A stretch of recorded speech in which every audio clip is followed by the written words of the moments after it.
आज आसित समस्त जनप्रतिनिधि जो मैंने पंचायत स्तरीय जनप्रतिनिधि समस्ते आसी शंकर भवन में आम सहित उपसभापति देवी मिश्र आम जिला पर्यवेक्षक राज्य युव सभापति चिन्मय साहू समस्त थे तेणु सबू से सब कथा आम आगे विस्तृत भाव में कहलु एवं से भी आमको प्रतिश्रुति देले किसी समय अपेक्षा कर सागे सागे गोटे कथा जो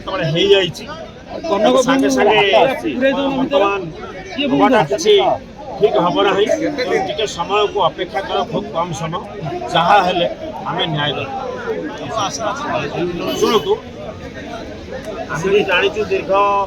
30 वर्ष धरिक आम दल में कम करुचु आम जाचु ये हेले से बहुत कष्ट 5 वर्ष 3 वर्ष पर जो इलेक्शन आसे से सब जिन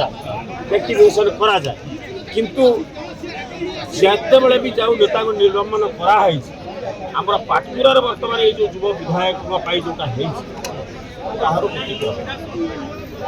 कारण क्या दुर्नीति से निलंबन करतु आकर तो कौन सेमती दोष ना तेणु नुआ कमर को मो भी सही कथार आम जी अच्छा चिन्मय साहू अच्छा राज्य युव सभापति मुझे आपड़ भी जन नुआ कमर ताले भी विधायक ठिया हे आपण एक्शन हम आपड़ कौन करेंगे किसी ना आप प्रमाण दिंतु तापर एक्शन दिंतु आम समस्त अच्छे कितु ता न